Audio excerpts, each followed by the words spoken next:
Okay, this is just two scheme of work for the first term, okay, by the federal government, basically the same for like all around the country. You have the first topic here, standard form and indices. You have prime factors and HCF of whole numbers. You have square roots, fractions, commercial arithmetic, and then approximation. Then lastly, multiplication and division of directed numbers. Let's get straight into it. Okay, we are dealing with standard form and indices. Now, standard form has to do with mostly a number being raised to the power of 10, while indices has to do with raising a number to any power. You can say, for example, when you have 5 raised to the power of 2, this is a form of an indices.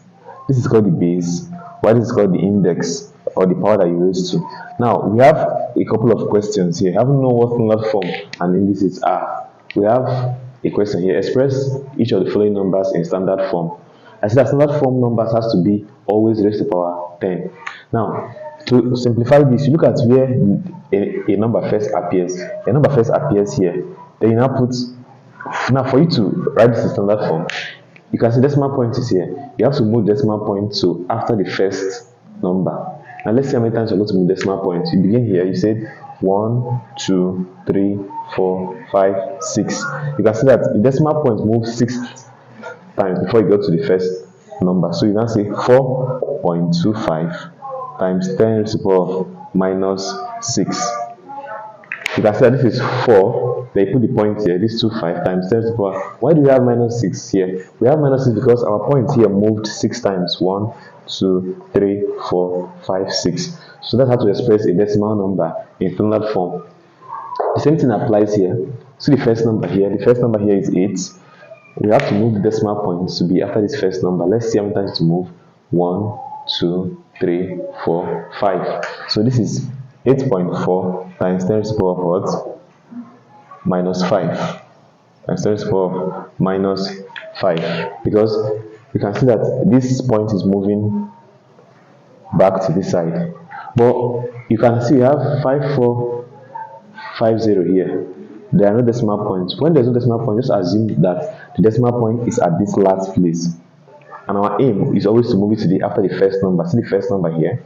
Then you're going to move this one to the front. In this case, you move it 1, 2, 3. So this will be 5.45 times 10 to the power of what? 3. In this case, you do not put minus because you're moving it to the front. It is only when you're moving it to the back that you put this minus here. Pause. Now, having done with that first example, look at the second example. Here we have evaluate the following, leaving your answers in standard form.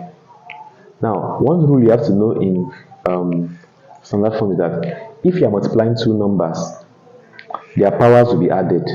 For instance, if you want to solve this, you will say this 5 will times this 4.2, then this one will times this.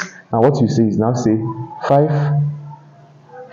times 4.2, 5 times 4.2 times this 10 here, 10 to the power 5 times 10 to the power what? 6. Now, you're going to multiply these two. 5 times 4.5, I believe 5 times 4.5 is going to give you, let's see, 4.2 times 5. That's 5 times this 2 is 10. You write 0, carry 1. 5 times this is 20 plus that one, 21. That should be 21.0. So this is going to be 21.0 times. We say that if you have 10 here, you have 10 here. The two bases are the same. All you need to do is to take one of the 10, then add their power. Add 5 plus 6. That's 5 plus 6 here. Because there's division. That means, sorry, because there's multiplication here in between them. So this is now 21.0 times 10 to the power of 5 plus that 6 will give you raised to the power of what? 11. But is this a standard form? Is this number, it's not a standard form because the point is not after the first number. So move the point to the first number, we move it to the front. You can see that. Remember, if you're moving decimal point to the front, it will be positive. But if you're moving to the other side, to the back, it will be negative. So moving this to here becomes 2.1 times 10. Okay, so there's 11 here. You now add a positive 1, make it what? 12. Pause. Now you can see that this other one we did, A, was multiplication, while this one is division. And the difference is that whenever you're dividing two numbers that have the same base, you minus their powers. That's the law in indices. Now, this and this will divide. This will now be 4.08 over 3, right? Over 3 times 10 raised to the power of minus 8 divided by 10 raised to the power of 6. This is, now, if 4.08 divided by 3 will give you 1.36, right? Times, you can start, there's 10 here, there's 10 here, you pick one of the 10.